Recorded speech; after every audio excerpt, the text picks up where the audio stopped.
ये जो हिंदू राष्ट्र की मांग हो रही है बहुत जरूरी है। इस व्यवस्था का हिंदू राष्ट्र जिसमें शब्बू का एक ब्राह्मण के कहने पे हत्या कर दी जाए, वो हिंदू राष्ट्र बिल्कुल नहीं चाहिए हमें। आरएसएस वाला हिंदू राष्ट्र वही दिन रात चार चार शादियां करके 44 पिल्ले पैदा कर रहे हैं। और अगर हमारी 4 शादियां हो रही या नहीं हो रही तो इससे बेचारे को किसी हिंदू को क्या लाभ मिल रहा। लेकिन राष्ट्र की पहचान हमारे उस सनातन धर्म से है। केवल सनातन धर्म ही ये सिखाता कि हमारे लिए राष्ट्र बड़ा है। संविधान की सुरक्षा की शपथ अल्लाह के नाम पे, ईश्वर के नाम पे, राम के नाम पे ली जा रही। इसका मतलब यह है कि उनका महत्व बड़ा है। यूसीसी बिल भी जो है वो भी एक भ्रम मात्र है। फॉर एग्जाम्पल, मिसाल के तौर पे मैं एक बात कहता हूँ, मेरे पिताजी की प्रॉपर्टी थी।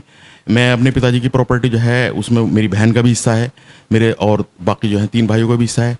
अब ये हमारा पारिवारिक मामला है कि हमारी बहन जो है वो उस पिताजी की प्रॉपर्टी में से हिस्सा लेना चाहती है कि नहीं लेना चाहती। ये हमारे व्यक्तिगत मामला है।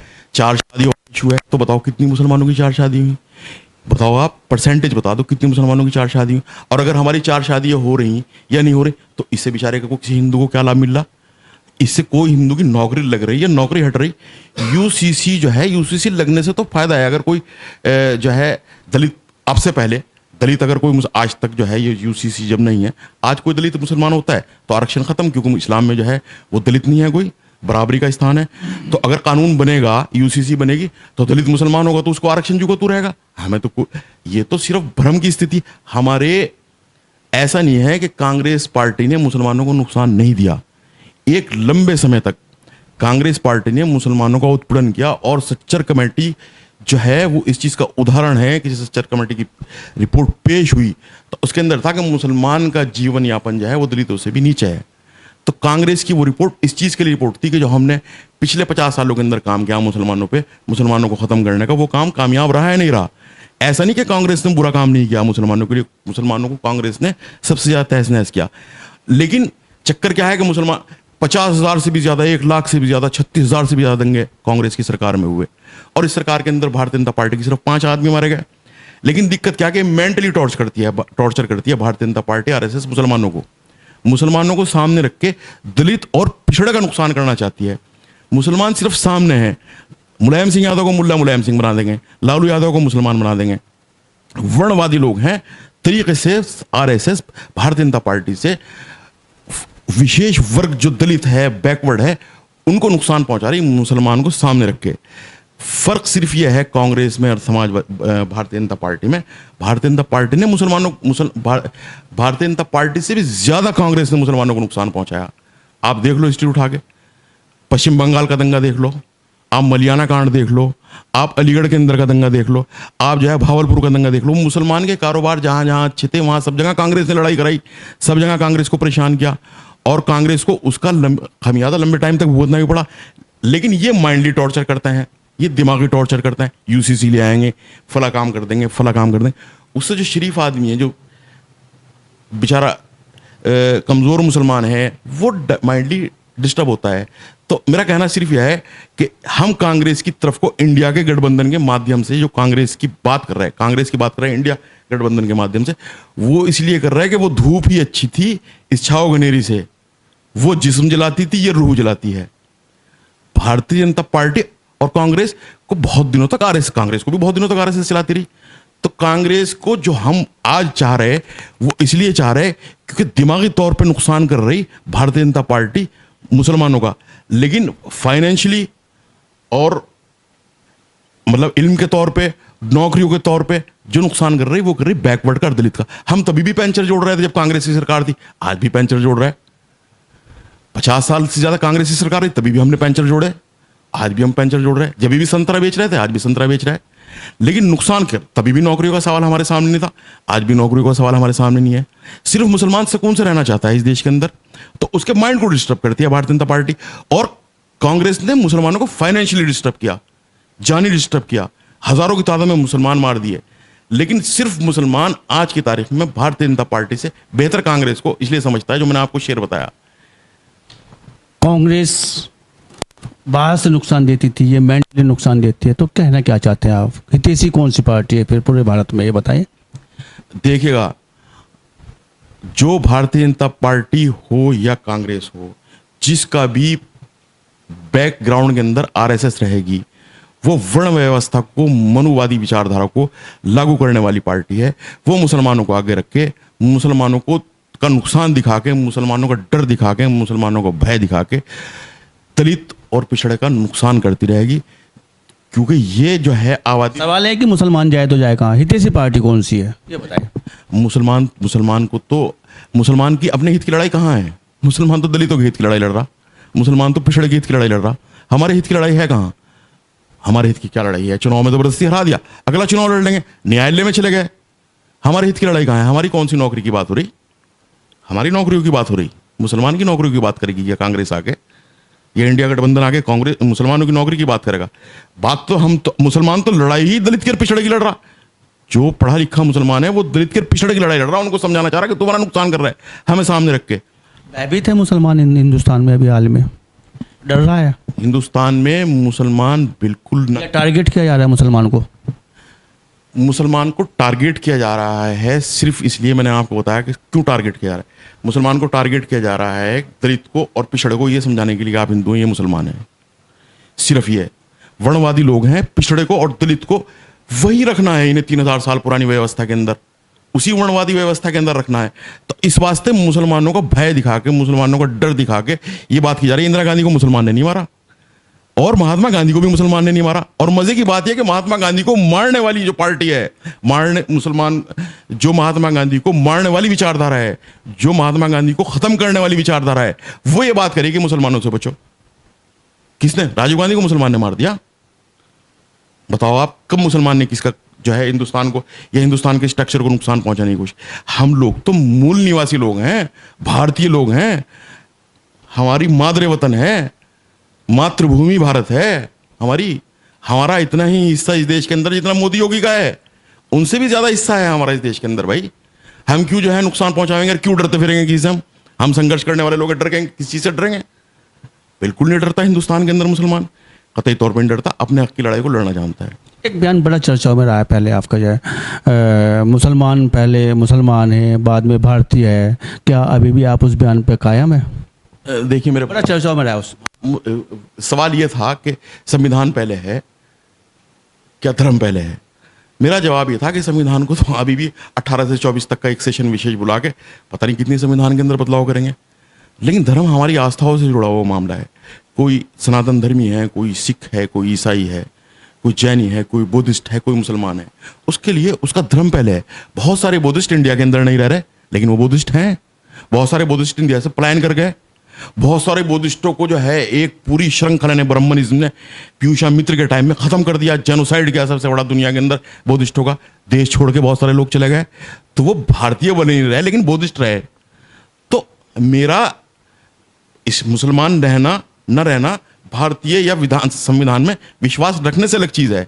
हम जब प्रेमबल जो भारत का है, हमारी समझ में आज तक बात नहीं आ गई थी, जो भारत की शपथ का संवैधानिक प्रारूप है, उसके अंदर यह है कि मैं ईश्वर की शपथ लेता हूं कि मैं संविधान की रक्षा करूंगा, संविधान पर चलूंगा। तो आदमी शपथ उसकी लेता है रक्षा करने की या उसको सलामत रखने की जिसको वो बड़ा मानता है। अदालत के अंदर गीता की शपथ खिलवाई जाती है, अदालत के अंदर कुरान की शपथ खिलवाई जाती है, संविधान की भी शपथ खिलवाई जाए। संविधान की सुरक्षा की शपथ अल्लाह के नाम पे, ईश्वर के नाम पे, राम के नाम पे ली जा रही। तो इसका मतलब यह है कि उनका महत्व बड़ा है। मेरा ये कहना था, आज भी कोई हिंदू है तो उसके लिए उसका इष्ट जिसको भी वो मानता होगा वो उसके लिए बड़ा है। मैं मुसलमान हूं, मेरे लिए इस्लाम बड़ा है। कोई सिख है, उसके लिए गुरुवानी या गुरु नानक जी वो बड़े होंगे। व्यवस्था जो है, ये धार्मिक होना और संविधान होना, ये जो है, ये संकीर्ण मानसिकता, ये जो है राष्ट्रवादी बनाना। खुद सावरकर, खुद जो है ये मोहन भागवत जी बात कहते हैं कि राष्ट्रवाद का मतलब फासिज्म है, खुद कहते हैं बात। तो राष्ट्र ये प्रारूप जब पेश करें इस चीज का कि संविधान पहले है, संविधान बड़ा, संविधान लोगों द्वारा रचयिता है, वो रचा गया लोगों द्वारा, अम्बेडकर जी द्वारा बनाया गया संविधान है। उसके अंदर संशोधन भी ये कंटिन्यू कर रहा है बहुत सारा। खुद ही फैसला कर लीजिए। बड़ी बात कह रहे हैं कि भगवान के द्वारा, दूतों के द्वारा भेजी हुई ये किताबें हैं, इन पे हमें चलना चाहिए, आप इस बात को कह रहे हैं। लेकिन आप जन्म से मुसलमान हैं, राजनेता भी हैं आप, बढ़ती जनसंख्या, वर्ल्ड में नंबर 1 हम लोग आ रहे हैं आप जनसंख्या को लेके, कैसे देखते हैं? क्या कानून आना चाहिए जनसंख्या को लेके? मैं मुसलमान माँ बाप से पैदा हुआ, आपने भी कहा कि मैं जन्म से मुसलमान हूँ, सिर्फ इसलिए ही मुसलमान नहीं हूँ, मुझे इस्लाम की व्यवस्था पे पूरा विश्वास है, भरोसा है।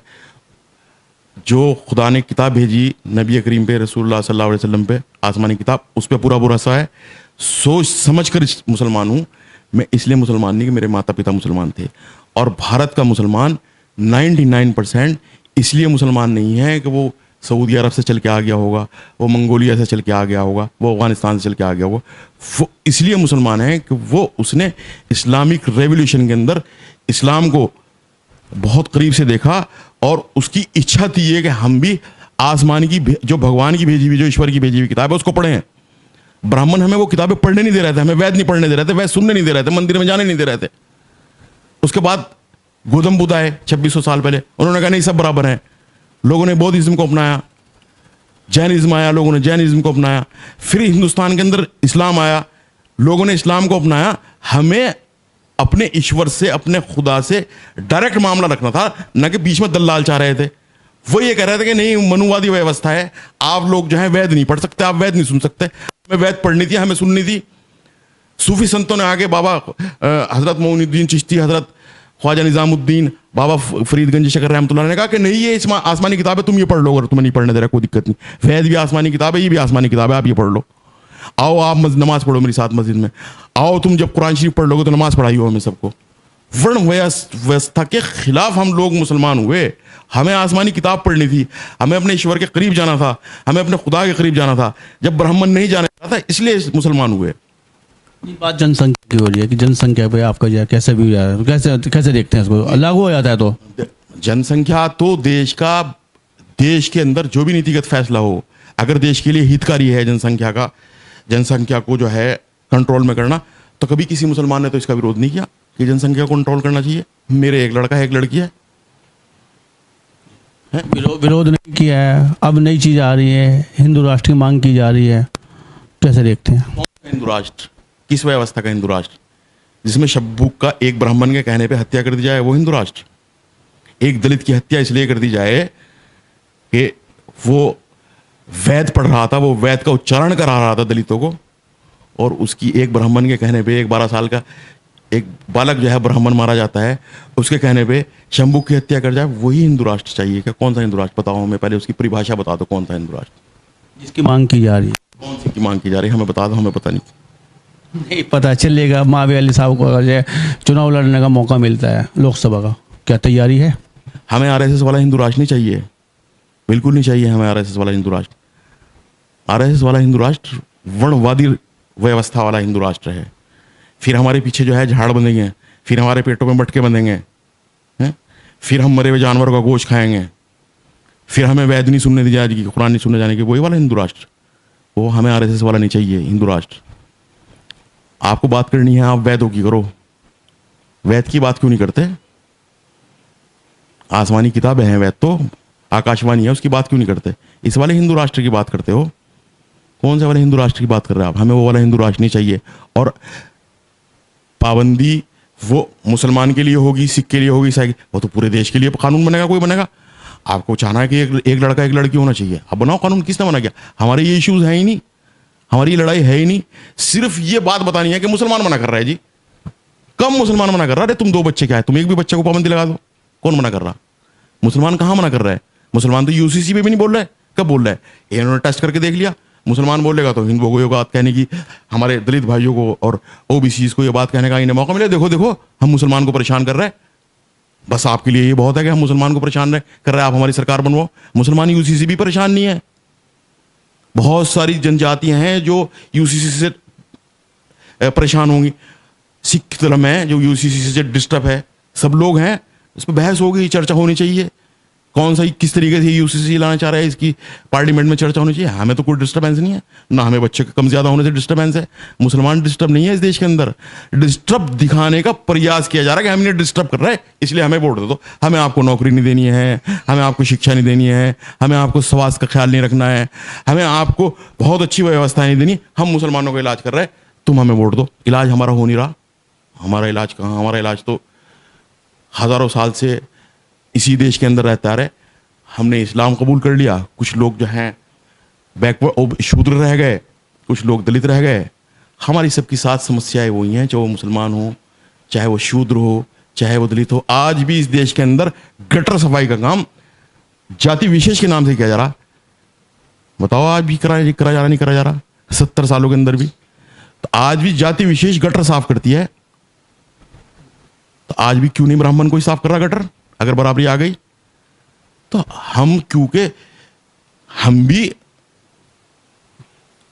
कन्वर्टेड मुस्लिम जो हैं, जो हिंदुस्तान के मूल निवासी हैं, वो भी शूद्रों में से ही बने हुए हैं मैक्सिमम, वो भी दलितों में से बने हुए हैं।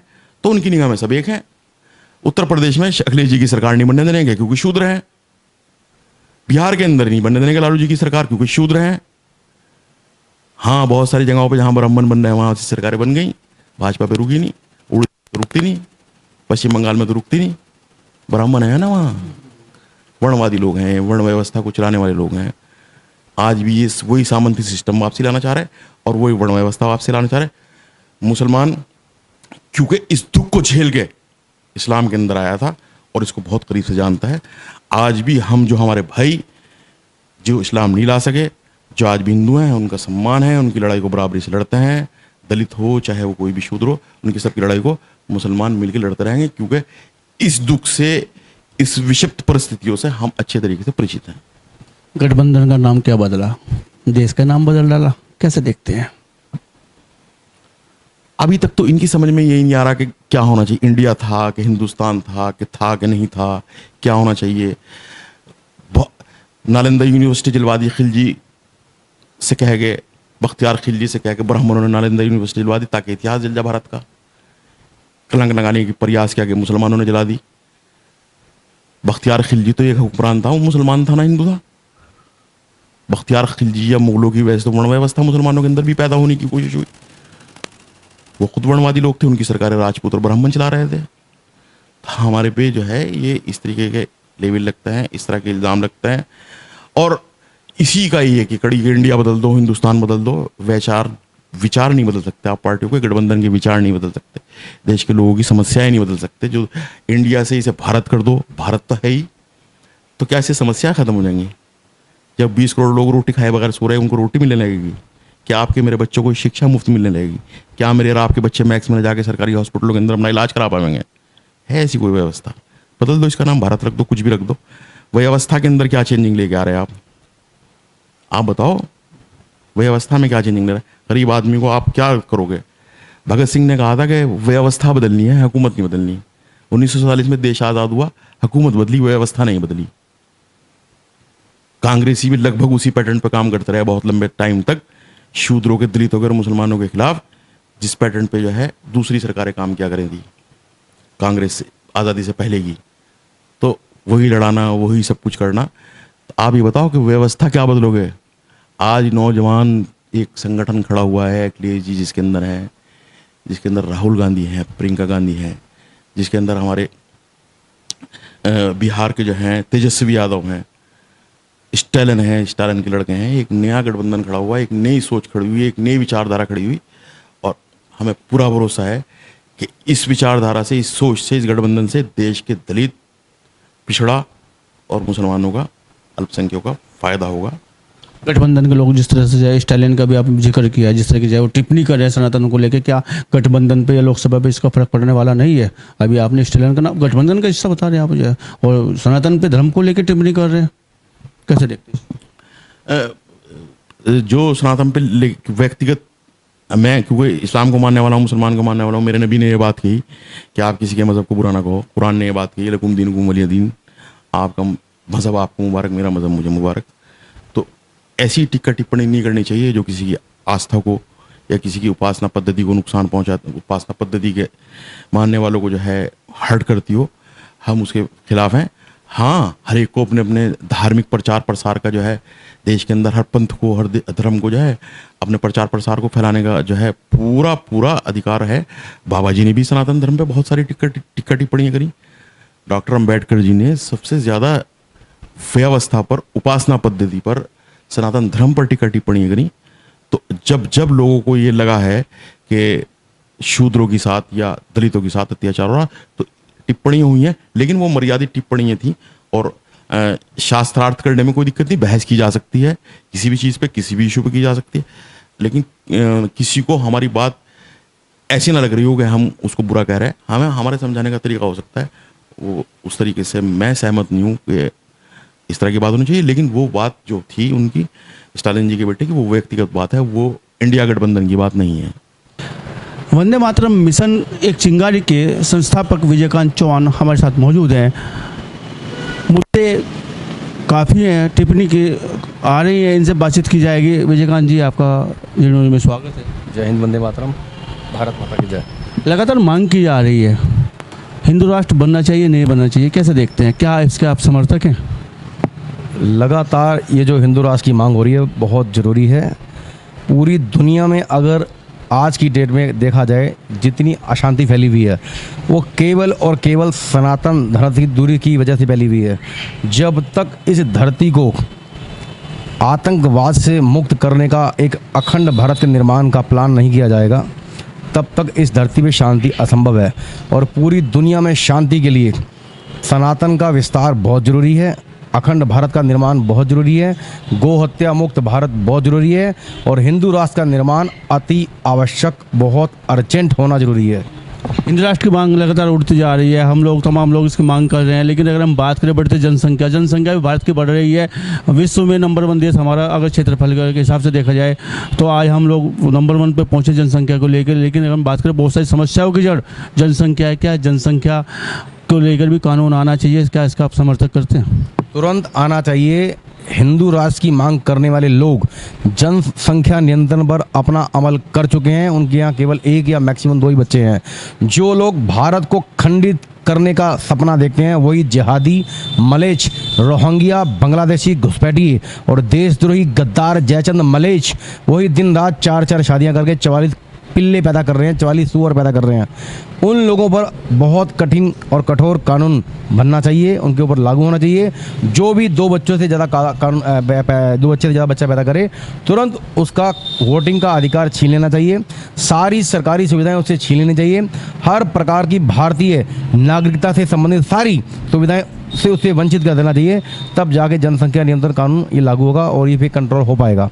अगर इस प्रकार जितनी तेज़ी से ये मलेच, जिहादी, रोहिंग्या और बांग्लादेशी जो मानव भक्षी हैं, ये हत्यारे, इंसानों के हत्यारे, बेरहम बेशरहम नंगे, इन लोगों को अगर रोकना है तो जनसंख्या नियंत्रण कानून को तुरंत लागू करना चाहिए। सारी सरकारी सुविधाएं से उन्हें वंचित करना चाहिए। वोटिंग का राइट इनसे छीन लेना चाहिए। तब जाके भारत सुरक्षित रहेगा, जनसंख्या पर कंट्रोल होगा और जनसंख्या आबादी का जो विस्फोट पूरे वर्ल्ड में होने वाला है उससे भारत बच सकेगा। डीएम के नेता जिस प्रकार से हिंदू धर्म पर, सनातन धर्म पर टिप्पणी कर रहे हैं, क्या कहना चाहेंगे? उसकी टिप्पणी को आप यह कैसे देखते हैं? मैं कहता हूँ डीएमके के ऐसे नेता की जो सनातन धर्म के भूल सर्वनाश की बात करता है, ऐसे दुष्ट प्रवृत्ति के सुअर को चौराहे पे नंगा करके जूते मारने चाहिए। इसको गली गली घुमाना चाहिए, इसके गले में जूतों की माला डालनी चाहिए और हर चौराहे पे इसका अंडे से स्वागत होना चाहिए। इसके ऊपर आलू टमाटर फेंकने चाहिए। इसको अपनी औकात पता चले कि जो सनातन को ख़त्म करने की बात करता है, सनातन को तेरा बाप भी ख़त्म नहीं कर पाया, तेरे बाप का बाप भी ख़त्म कर, तू उस परिवार से है जो हिंदू विरोधी है, जिसने नाम तो हिंदू रखा हुआ है, उदयनिधि स्टालिन, जो संस्कृत के शब्द है, लेकिन ये हरामखोर वास्तविक रूप से ईसाई बन चुके हैं। ईसाई बनने के बावजूद ये जो दलित आरक्षण कोटा उसको हड़प रहे हैं, उसको भी लूट रहे हैं। बात दलितों की करते हैं। जब आप ईसाई बन चुके हैं या हिंदू धर्म छोड़ चुके हैं तो आरक्षण कोटे का लाभ क्यों ले रहे हैं? उस आरक्षण कोटे से चुनाव क्यों लड़ रहे हैं? भारत में रह के भारत की जनता को उल्लू बनाते हैं, दलितों के अधिकार को छीन रहे हैं आप, दलितों को के सम्मान की बात करते हैं, लेकिन सबसे ज़्यादा दलितों का हक आप लोग मार रहे हैं। जब आप भारत विरोधी हैं, सनातन विरोधी हैं, आपने हिंदू धर्म छोड़ दिया, सनातन धर्म छोड़ दिया, तो आपका सनातन से मतलब क्या है? सनातन के नाम से चुनाव क्यों लड़ रहे हैं आप? सरकारी रिकॉर्ड से आप अपने आप को ईसाई घोषित कीजिए और जो आरक्षण कोटे की लिस्ट है सारी खारिज कीजिए। सारे आरक्षण के लाभ जो ले रहे थे छोड़िए और इस आरक्षण के नाम पर गुंडागर्दी करने वाले स्टालिन को, दलितों को भड़काने वाले को और सनातन के मूल नाश की बात करने वाले स्टालिन को मैं कहता हूं भारत सरकार तुरंत कठोर कानूनी कार्रवाई करते हुए इसके ऊपर रासुका लगाए और इसको सरेआम चौराहे पे फांसी पे लटका जाए ताकि भविष्य में कोई भी सनातन के नाश की बात ना कर सके और सुन हरामखोर स्टालिन, मैं तुझे कहना चाहता हूँ, चुनौती देता हूँ, तेरा बाप भी ईसाई था, वो अंग्रेजों का दलाल था, अंग्रेजों का पिट्ठू था, अंग्रेजों का चमचा था, अंग्रेजों के तलवे चाटता था, अंग्रेजों के बर्तन मांजता था, अंग्रेजों की लैटरिन साफ करता था। उस दलाली की वजह से आज तुझे भारत के अंदर कुछ लोगों ने मान सम्मान देकर जिंदा रखा हुआ है, अन्यथा तू अंग्रेजों के टाइम भी खत्म हो जाता। ये सनातन की सहिष्णुता थी कि जो तू अब तक अपने पैरों पर खड़ा है। अगर सनातन के लोग तेरी भाषा बोलना शुरू कर दें, तेरे रास्ते पे चलना शुरू कर दें, तो तेरा नामों और निशान भी मिट जाएगा, तू कहीं आता पाता में दिखाई नहीं देगा। एक बड़ा सवाल आपकी तरफ आ रहा है, देश बड़ा या धर्म बड़ा, क्या कहना चाहिए, कैसे देखते हैं सब चीज़? सनातन धर्मी हमेशा देश को बड़ा मानता है, राष्ट्र को सर्वोपरि मानता है, पहले राष्ट्र बोलता है। लेकिन राष्ट्र की पहचान हमारे उस सनातन धर्म से है। केवल सनातन धर्म ही ये सिखाता कि हमारे लिए राष्ट्र बड़ा है, देश बड़ा है, और कोई देश और कोई धर्म ये बताता नहीं है। सनातन ये संस्कार देता है कि सर्वे भवन्तु सुखिनः, सर्वे सन्तु निरामय, सर्वे पश्यन्तु भजनः, यानी पूरी सृष्टि, पूरा संसार मेरा परिवार है। हम सृष्टि में रहने वाले तमाम जीव जंतुओं के कल्याण की बात करते हैं, और कोई धर्म ऐसी बात नहीं करता। हम ही मंदिर में घंटी बजाते हुए कहते हैं, धर्म की जय हो, अधर्म का नाश हो, प्राणियों में सद्भावना हो, और विश्व का कल्याण हो। कोई और बोलता है था? मस्जिद में क्या बोलते हैं बताओ? केवल अल्लाह ही मानने जो कि अल्लाह को ना मानने वाले सारे काफिर हैं, और सारे काफिर को मारना उनके लिए हलाल है। बताइए, ईसाइयों भी कहते हैं, हम कहते हैं हम पैगंबर के दूत हैं, वही कहता है हम पैगंबर के बेटे हैं। हमारे कृष्ण जी ने गीता में कहा है, मैं भगवान हूँ, मेरी पूजा करो, मेरे अलावा कोई भगवान नहीं है। सारी दुनिया के तमाम जितने पंथ संप्रदाय मजहब है, सब सनातन के अंदर से निकले हैं। ये जितने स्टालिन वटालिन हैं, इन सब के बाप हिंदू हैं, और हम इनके बाप हैं। और बाप के आगे बेटे जितने मर्जी चिल्लाएं, बाप से जीत नहीं सकते। बेटा बाप बाप होता है, और बच्चा बच्चा होता है, बेटा बेटा। जैसे पाकिस्तान बहुत चिल्लाता है, तुम भी पाकिस्तान की नाजायज औलाद हो, तुम्हें भी चाइना से पैसे मिल रहे हैं, पाकिस्तान से पैसे मिल रहे हैं, अन्य हिंदू विरोधी, सनातन विरोधी कंट्रियों से जो तुम्हें अरबों खरबों मिल रहे हैं। मैं कहता हूं भारत सरकार से इनका नार्को टेस्ट होना चाहिए। किस देश के कहने में, किस देश का पैसा खा के, किस देश के तलवे चाट के ये सनातन के खिलाफ बयान देते हैं? जब इनका नार्को टेस्ट होगा और इनके पिछवाड़े पे लठ बजेंगे, तो ये बताएंगे सच्चाई क्या, सनातन का विरोधी ये क्यों करते हैं। स्टालिन की अपनी पत्नी हिंदू है, स्टालिन की अपनी पत्नी हिंदू है, और चुनाव के अंदर ये वोट मांगने के लिए सारे दर धक्के खाते हैं, मंदिरों में जाते हैं। क्यों जाते हैं? जब आप सनातन के इतने घोर विरोधी हैं, तो खुल्लम खुल्ला अपने आप को एक लाइन खींच दीजिए, आप उस तरफ हम इस तरफ, अलग रहिए, ख़त्म कीजिए सारी बात को। जाइए पाकिस्तान में, जाइए इंडोनेशिया में, जाइए किसी ईसाई कंट्री में पॉप के पास, जहाँ चर्च के अंदर सरेआम बलात्कार होते हैं, कई सैकड़ों हजारों लड़कियों और लड़कों तक के बलात्कार करते पादरी। वहाँ तुम्हारी जूनी नहीं, वहाँ तुम्हारी बोलती बताई, तुम्हारी मुँह में दही जम जाती है। और मैं कहना चाहता हूँ तुम्हें कि जो सनातन मिट ना सका कंस की तलवार से, जो सनातन मिट ना सका रावण की हुंकार से, जो सनातन मिट ना सका बाबर और औरंगजेब की तलवार से, जो सनातन मिट ना सका कांग्रेस और मुल्ला मुलायम सिंह के द्वारा राम भक्तों पर चलाए गए गोलियों के अत्याचार से, वो सनातन क्या मिटेगा इस नपुंसक हिजड़े स्टालिन, मयंक खड़गे और अन्य गद्दार हिंदुओं के बचकाने बयान से। गुरुकुल शिक्षा पद्धति कैसे लागू हो, इसको कैसे देखते हैं, इसके लिए क्या प्रयास होना चाहिए? केवल गुरुकुल शिक्षा पद्धति से ही पूरे भारत का उद्धार होना है, क्योंकि वहीं पर वसुधैव कुटुंब का संदेश दिया जाता है। पूरी धरती को आरोग्य बनाने की बात की जाती है, पूरी धरती के कृषि संवर्धन की बात की जाती है, गौ माता के संवर्धन की बात की जाती है, समस्त जीव जंतुओं के कल्याण की बात की जाती है। और कोई शिक्षा पद्धति ऐसी नहीं है जो सृष्टि के कल्याण की और शांति भाईचारे की बात करती हो। तो गुरुकुल का विस्तार होना चाहिए, हर चौराहे हर गली मोहल्ले में गुरुकुल का एक निर्माण होना चाहिए। भारत सरकार को ध्यान देना चाहिए। केवल गुरुकुल के क्या कहते हैं निर्माण से ही, गुरुकुल की शिक्षा पद्धति से ही, गुरुकुल के संस्कार से भारत का कल्याण का, भारत अखंड भारत बनेगा, विश्व गुरु बनेगा, भारत के हिंदू राष्ट्र होने की संभावना बनेगी, और भारत गोहत्या मुक्त भारत बनेगा। जीडी न्यूज की सभी वीडियोस देखने के लिए यूट्यूब पर सब्सक्राइब कीजिए जीडी न्यूज चैनल को, और फेसबुक पर वीडियोस देखने के लिए जीडी न्यूज चैनल को लाइक और फॉलो करें। धन्यवाद।